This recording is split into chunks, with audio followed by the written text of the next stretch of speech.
Stop talking and stop thinking, and there is nothing you will not know. Hello, my beautiful friends. Thank you for joining me in this eternal present moment of God's love. We thank our cosmic beloved for this beautiful day. And I thank God for using me as a vessel to help do my best to help ease the suffering on planet Earth. And today, I would like to talk to you about meditation. A lot of people are wondering, how do I meditate? Well, we're going to cover a few different aspects of meditation. Now, I am no expert by any means. I am merely doing the only thing I can ever do, which is share with you my perspective and through my journey and my level of understanding. So, let's get into it. One of the biggest key factors to meditation, which you've probably heard me talk about many times, is removing the aggravators from the mind. Because if we try to quiet the mind, if we're trying to stop thinking, basically, right? And eventually not just in meditation, but always, right? You want to be present all the time. And it can start with a meditation practice because you're training it's called a practice because you're practicing stilling the mind and being enveloped in the divine, eternal, present moment of God's love. That's what we're practicing by meditating. And the more we do this, the deeper we make our connection with the divine. And the deeper we entrust ourselves with the divine, so we are able to open ourselves more and more and to evolve ourselves more and more to such a higher and higher level, which gives us a new perspective, which allows us to better help others, to ease the suffering in this illusion. It's okay to have paradoxes. When you get into the spiritual realm, there's going to be paradoxes. Everything can exist all at once. Why not? There's infinite universes. There's infinite, multiverses, whatever you want to go, dimensions. We can have it all because that's just how it is. The universe is crazy. So we have to quiet the mind. How do we do that? Removing the aggravators, like we said. And what are the aggravators? What are the things that are going to make it the most difficult to meditate in the first place? Before we even get to how to meditate, let's talk about removing obstacles to meditation that make meditation seem like it's difficult and not going well. Well, first of all, it's gonna take time. It's a practice.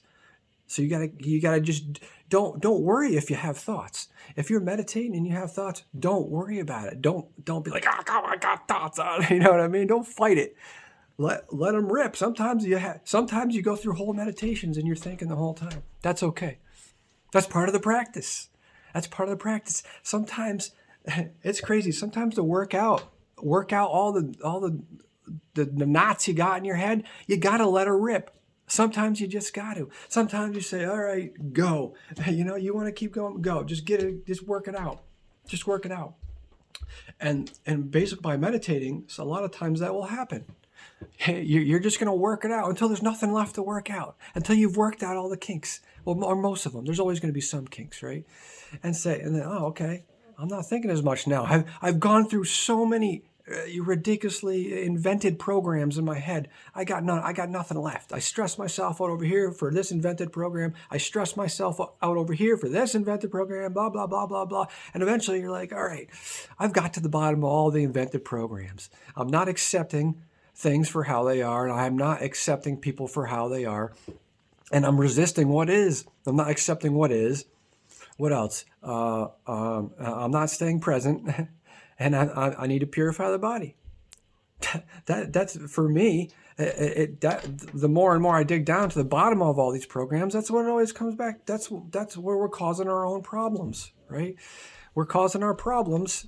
We're stressing ourselves out because we're inventing these programs with these thoughts, which are caused, well, in part by all these aggravators. So that's why it's so important to get all these aggravators out, because we're talking. Not only are we talking about meditation, but we're talking about presence, which is the golden key to destroying the illusion in every possible aspect. And this is how we constantly evolve ourselves. So back to the aggravators. What are these aggravators? I call them the aggravators. I don't know what they're called, if that's what they're called. There's things that provoke the mind into running cycles. It's thought cycles. Well, it's pretty much anything in the physical world, unfortunately.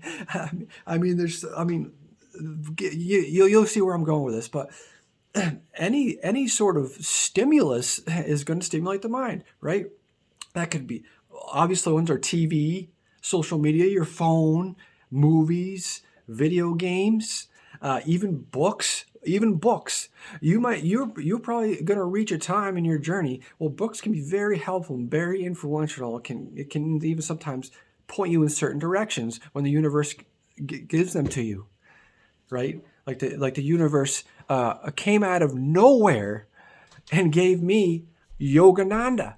I wasn't too familiar with Yogananda. I've heard of him many times from Ram Dass. I wasn't too familiar. Let me tell you a quick story, because this has to do with how I meditate. And anyway, I was listening to a video a friend sent me. It was actually a video on semen retention. If you're not familiar with that, that is conserving your energy for your to put toward your awakening, basically, and your overall state. That has nothing to do with it. The video is about semen retention, and the guy somehow was talking about, he said Yogananda, right?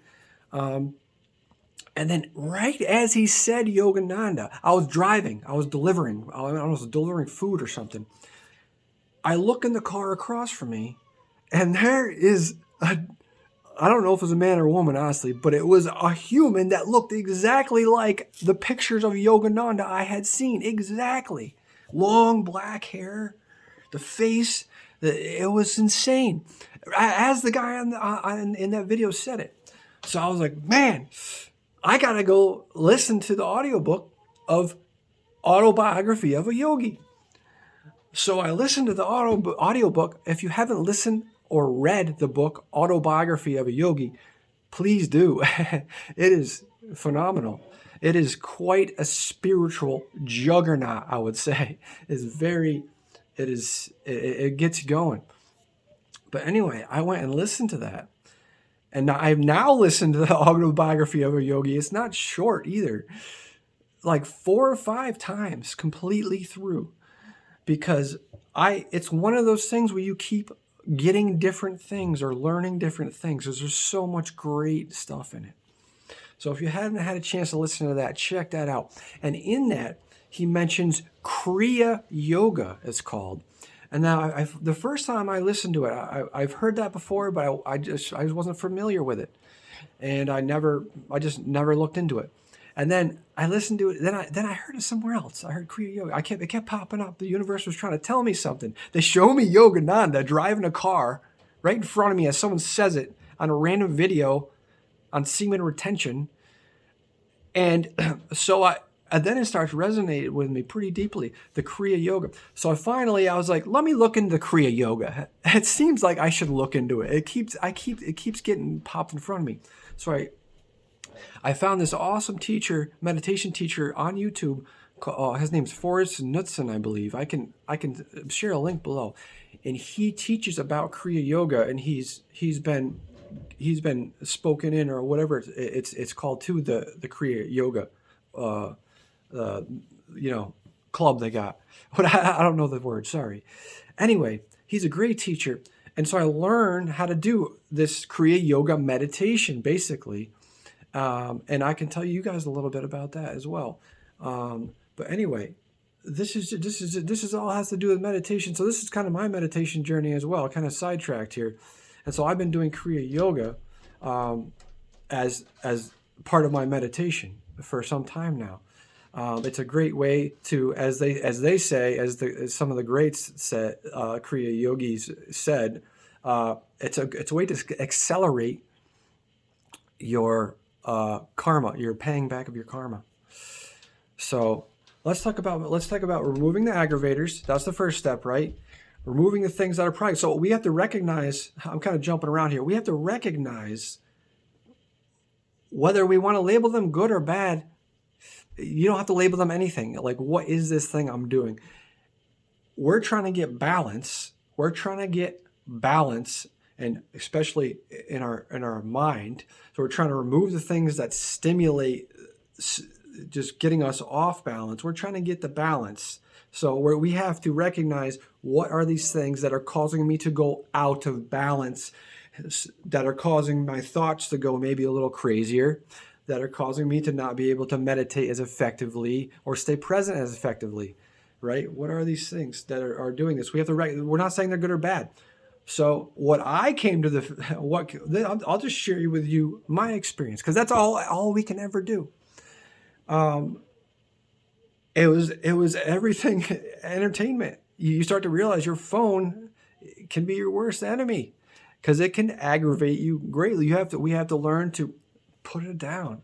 We have to learn to be okay with not taking in all this information. I got to the point where I had to take a very long break from reading books. I was reading a lot of spiritual type books, getting a lot of information, listening to a lot of videos. And I reached a point where I'm like, my brain is telling me to stop right now and just work on it. You know what I mean? Work on it. Being present and purification. Make that your main focus. Because remember, if you stop thinking and you stop talking, there's nothing you will not know.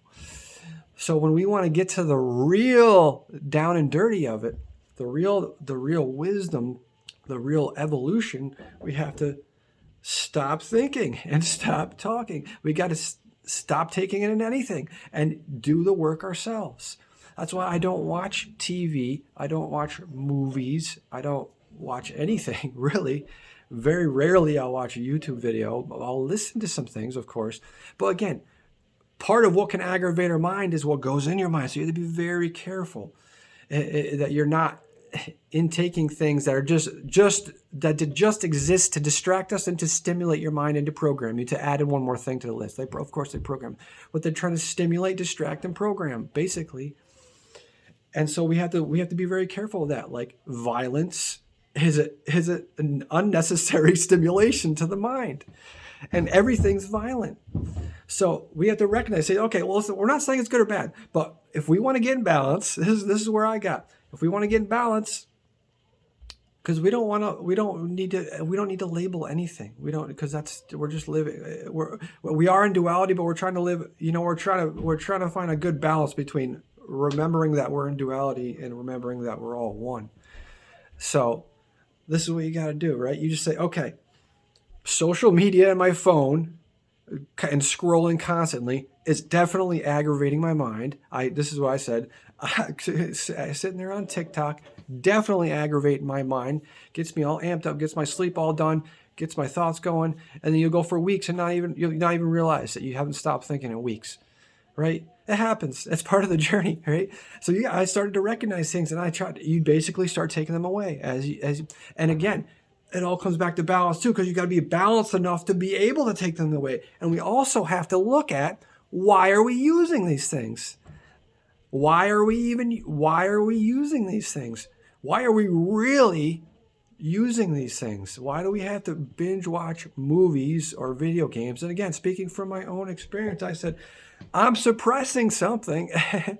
What if I'm eating junk food, which I had a very difficult time getting off of the emotional binge eating, which a lot of people get stuck on and don't even realize they're stuck in. We're suppressing emotions. They teach us to do this specifically, to suppress emotions with food and other things.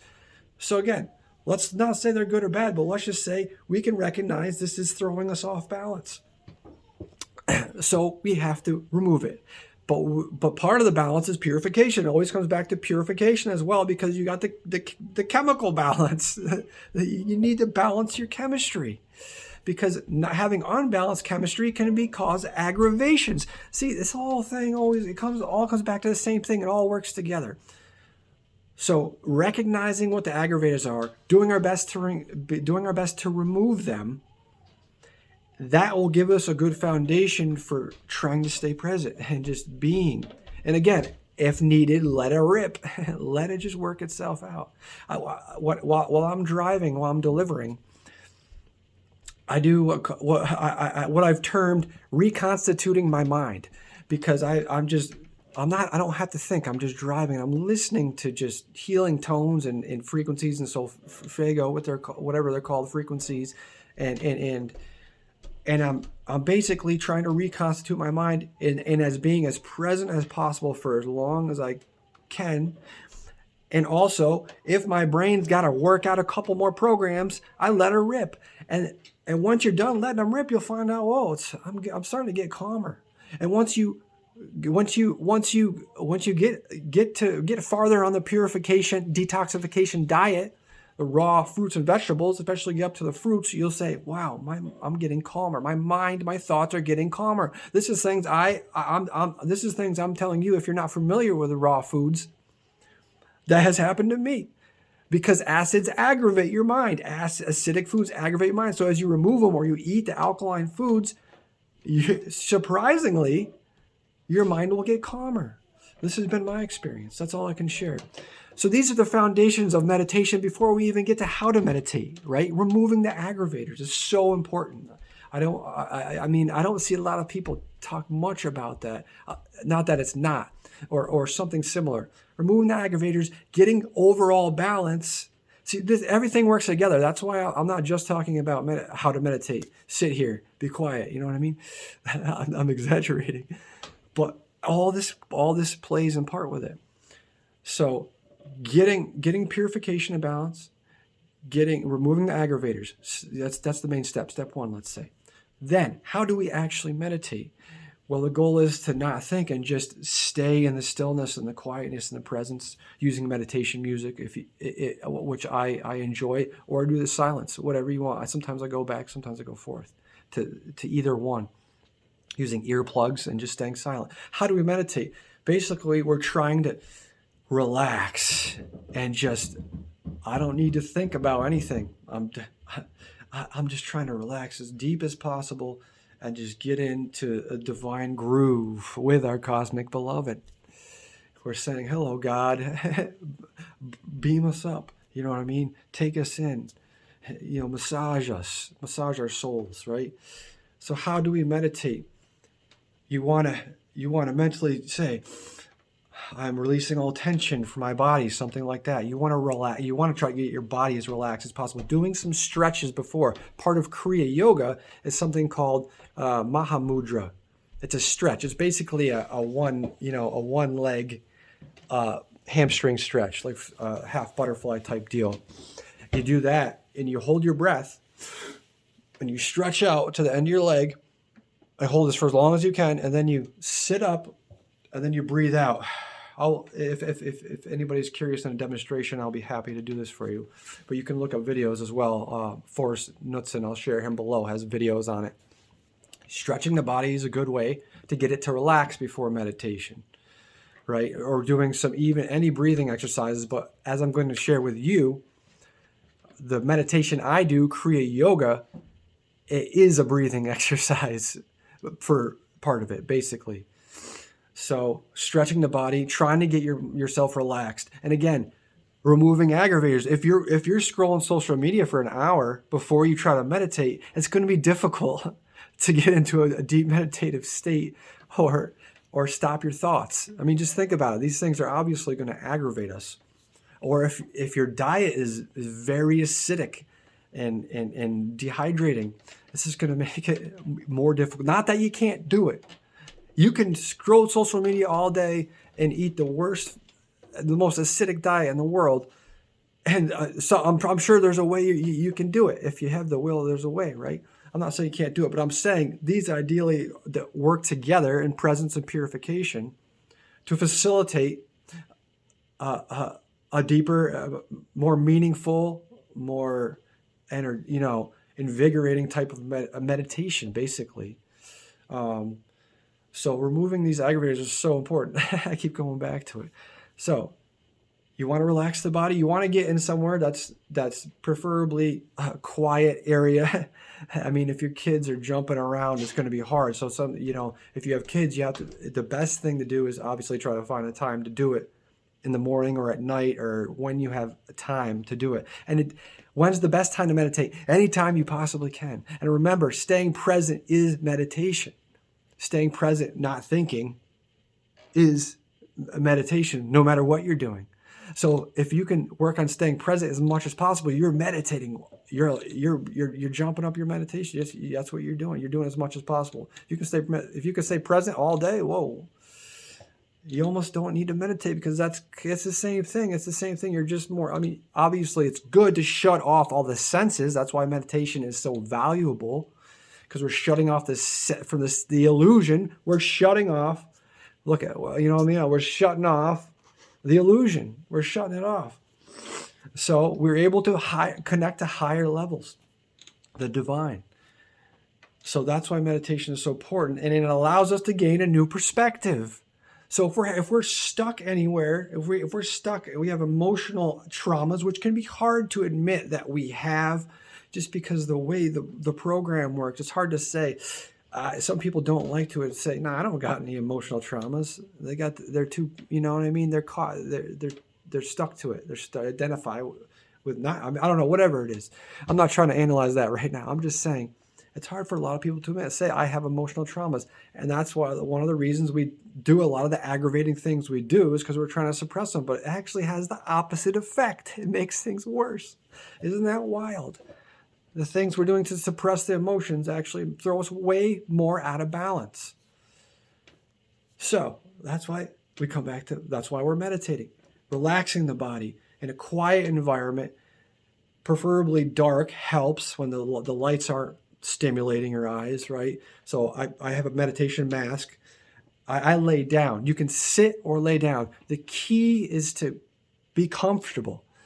Obviously, we want the spine as straight as possible. That's always one of the main points of posture. However, comfort is a little more important, I would say, because if your back hurts while you're trying to meditate, just to try to keep your spine perfectly straight, it's not going to go well. You're going to be focused on the pain in your back. So get comfortable first. I've had back issues for a long time. I thought were some, who knows what issue, before I educated myself and was given by the divine this amazing gift of learning about the raw foods and fruit. Before that, I had back problems. I didn't know what it was. It turned out my back problems were kidney problems because I was eating way too much protein. This is just a side note. And it destroyed my kidneys. And my back hurting was actually my kidneys hurting. I didn't realize it because I didn't know anatomy very well, and I never made the connection. So weak kidneys, which almost everybody has, because lots of people are programmed to eat a high-protein diet. We don't need protein. We need amino acids, which we can get from fruits. It's a side thing. But anyway, this comes back to posture for me, because I've had a bad back for a long time. I'm just explaining a little bit about why I have a bad back, and I'm in the process of regenerating my back through eating fruits. It takes a while. If we spend our whole life beating our bodies up, it takes a while to heal the body. You have to give it time, especially on fruits. All fruits are fruits and vegetables, right? It takes time. Anyway, you don't want to be in pain, was my main point. Get comfortable. So if you have to lay down on a bed, lay down on a bed. It's okay. If you have to use a pillow, use a pillow. Just try to be as relaxed as you can and comfortable as you can, so you can just let your body completely go. And try to remind yourself, I'm releasing tension from my body. That helps. Or do a walk. Some people do a rundown, a mental rundown. I'm going to relax my head. I'm going to now relax my eyes. I'm going to relax my ears. I'm going to relax my neck, and mentally go down the body. You can do that. But I like the stretching, the Mahamudra I mentioned before, and also as part of Kriya Yoga meditation, you do the stretching, and then you do what's called a Navi. So a Navi is when you're trying to release all the fear from your body.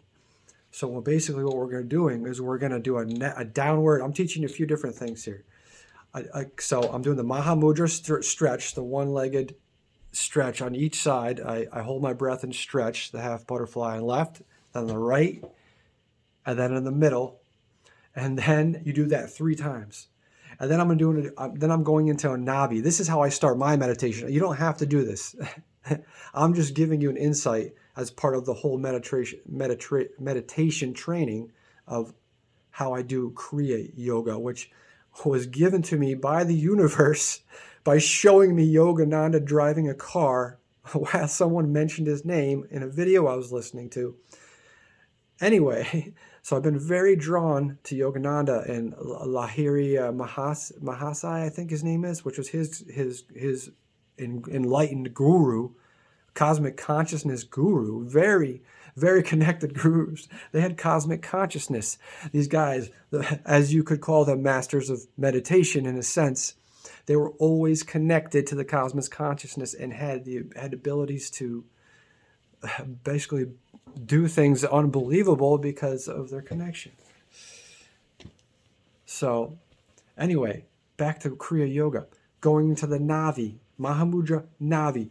We're going to dissolve all of our fear. How do we do that? We're going to do a forward neck lock. You look down like this, right? You lock your neck, and then you take your thumbs, and just as the reminder where you're doing it, you're going to poke your belly button where where your third chakra is, and you're going to mentally chant Om about 100 times, or just do it a bunch of times, okay? I'm not too strict about it. And as we poke our belly button with our thumbs, we're going to chant Om, Om, Om, Om, Om, Om. What I like to do is kind of do an approximate count and then set a timer. So I do like a minute and a half, and all right, it's about 100, give or take. I go, and then when the timer goes up, Om, Om. So you're doing that 100 times in the front. And then in the back, we're going to do a backward neck lock. And then we're going to basically, you can use your fingers or just do it mentally if you know where your third chakra is. Back neck lock, right? And you're going to chant Om about 25 times, right? So 100 times in the front. Om, Om, Om, Om, Om, Om. And 25 in the back. That's going to dissolve our fear. How great is that? Let's do that. Let's do that every day. That sounds good. Right? As part of your meditation practice, why not? You don't have to, but I'm just saying. I like it. Okay. So then we go into the meditation and the breathing. Now this Kriya Yoga, I'm going to teach you a specific type of breathing. You can just focus on your breath. The most simple form of meditation. Get comfortable, relax, darkness, silence, music if you want. Use headphones and listen to some really meditation music that you find really calming, gets you in the zone, and then throw that on. That's what I like to do. And now we're going to relax. Now we're going to do the breathing. Now, there's lots of different types of breathing out there. Do what you want. I'm just going to show you what I've ended up on, which I like. I did the Wim Hof for a while, the 30 or 40 or 50 deep breaths, then holding. I like that. There's nothing wrong. I like that. It was fine. However, now I'm kind of going more toward the HRV, the heart rate variability resonance breathing, which is slow breathing and gets you into very deep, relaxed states, the parasympathetic system. So how do we do HRVR resonant breathing? We slowly, basically your out breath has to be longer than your in breath. So let's say we breathe in for about 4 seconds, and then we breathe out for 6 seconds. And then you keep that rhythm going. You can set a timer. You can mentally count in your head, or they have an app. I'll try to find the app for you guys. It's literally called a Resonant Breathing app by Forrest Knudsen. I'll share his name below. Excellent meditation teacher. If you guys want a good Kriya Yoga based meditation teacher, check out Forrest and check out his book, Mastering Meditation. Plug for Forrest.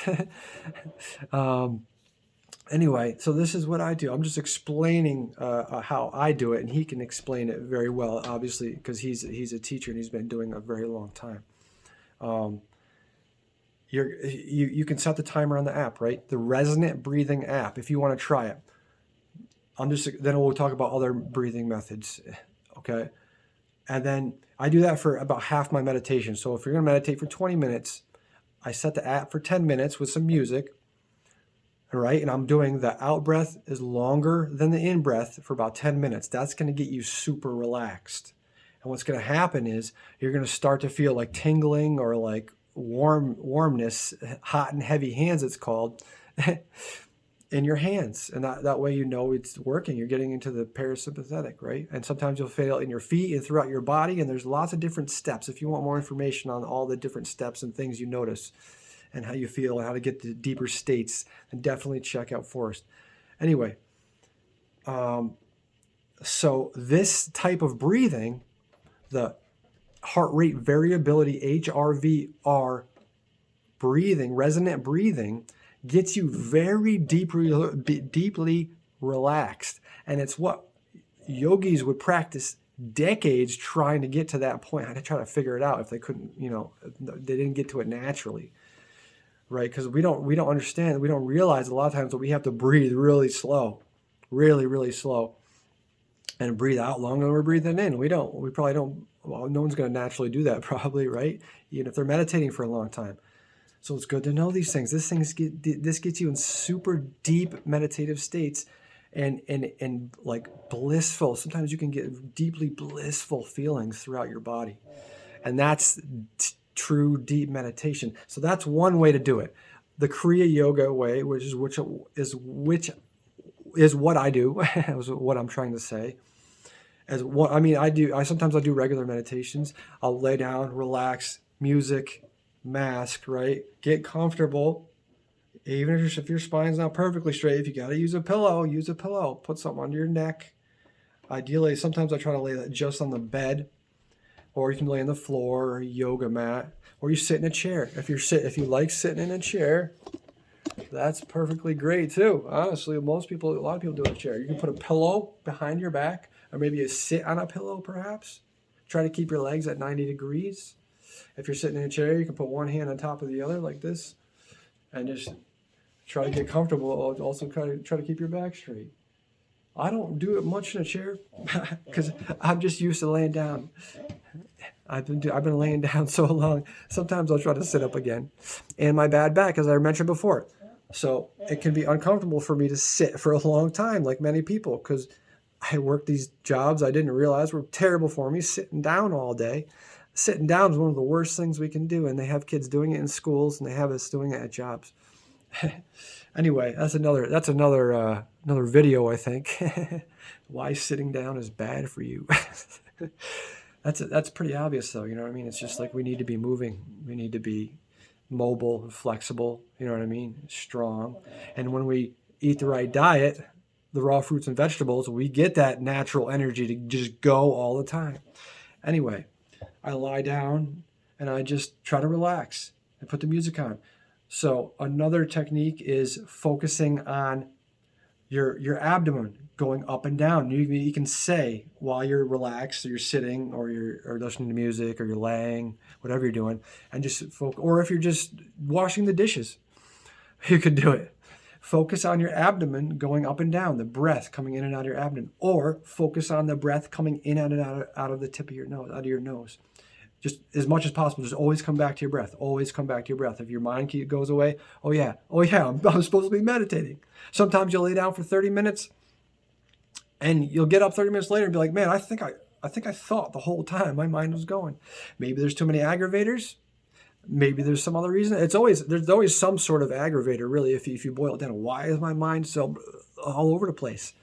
Acids, aggravators, you know what I mean? All this stimulation coming in from every direction, what we're listening to, watching too much news. Try cutting out news. Because remember, the only thing that matters is the present moment. And that's the highest version of ourselves. And that's the best way we can affect change throughout the world. So watching the news doesn't really matter. And it's only going to cause you to aggravate your mind and make it harder to stay in presence. So that's kind of an overview of how we meditate. And remember, we can meditate all day, every day, by staying present and just keeping God's love in our hearts and our minds. Keep God in our hearts and our minds. Always. That's the goal. Stay present. If you need to use mantras, that's a good way, if you have a wandering mind, to kind of bring it back. You know what I mean? Lord Jesus Christ, have mercy on me. That's a shortened version of the Lord's Prayer, which comes from a book that's very good about presence called The Way of the Pilgrim. I highly recommend that book. If you can find an audiobook, I don't know. I read it. I don't think it's that long. It's about a dude who says the Lord's Prayer nonstop. And the dude, it's pretty miraculous what happens to him and his experience and how he's able to help people and how he's connected to the divine. That's all he did. He actually went specifically away to go like live in the woods in a cabin just so he could do nothing but focus on 100% saying the Lord's Prayer for like 6 months at a time, or this time, and he was a traveling pilgrim. And everything was taken care of, no matter what was happening, because he was completely surrendering to God's eternal love. He was completely surrendering, and he was becoming unconditional love. That's what happens when we completely surrender. We become unconditional love. And that's how we let God work through us. We become the ultimate loving observer. So, thank you for joining me, my friends. I kind of went off a little bit left to right. But again, it's hard not to incorporate all of this stuff because everything is everywhere all at once. It's all related. It's all one. You can't go over here without coming back to over here. You always come back to the same point, right? So we're talking about meditation. We end up talking about all these other things because they're all related. They all work everything works together. If we want a good meditation, if we want to stay present, all these things work together. So we have to remove things that are aggravating, and we have to realize it's the illusion, the world that's pulling us with the senses and aggravating us and stopping us from elevating ourselves, right? So thank you for joining me. I'm in the process of also creating some more resources and ways to find some things I talk about if you're interested. Maybe a website in the future. I also do some writings, write some articles on health and spirituality if you're interested. If you're interested in learning about regenerative detoxification and healing your body naturally, if you're interested in trying to learn more about presence and maybe some more creative works, I have some poetry on there. In the future, I'm going to come out with a book of poetry and also some quotes. These are just some things I'm working on just to let you guys know, my beautiful brothers and sisters. Thank you so much for joining me. I hope this video was helpful about how to meditate. And remember, don't judge yourself for anything you're doing. Okay, we're doing the best we can always, because we're acting the only way we can, and based off of our chemistry, our conditioning, and level of understanding. That's the only way we could ever act, right? And we're doing the best we can, and we're going at the exact rate we were always going to go, and the only rate we could go, because that's how it is. So try to relax and try not to get too stressed. Remember, when you get stressed about something, stressful things in life can also obviously be an aggravator. So we have to learn how to deal with them. And meditating helps us learn how to deal with them because it helps us balance our emotions. That's why meditation is so important for a purification journey. See, everything just works together. I thought I was done, right? Because we have to learn how to balance our emotions so we stop suppressing them with aggravators, with junk food, with things like that. So everything's just, you got to work on everything all at once. What can I say? That's just part of the journey, right? That's part of the fun. It's this perpetual cycle of just awesome evolution, right? And the ability to start helping others and showing others who are stuck in the cycles of suffering, perhaps. That's what we're here to do. We're here to escape and use our wisdom to help others. And meditation is the foundation of presence and purification because it helps open up the gateway to it all, to reality, to the truth, to God's eternal love. Remember, I am God's eternal love pouring forth. Have a great day, my friends. Namaste.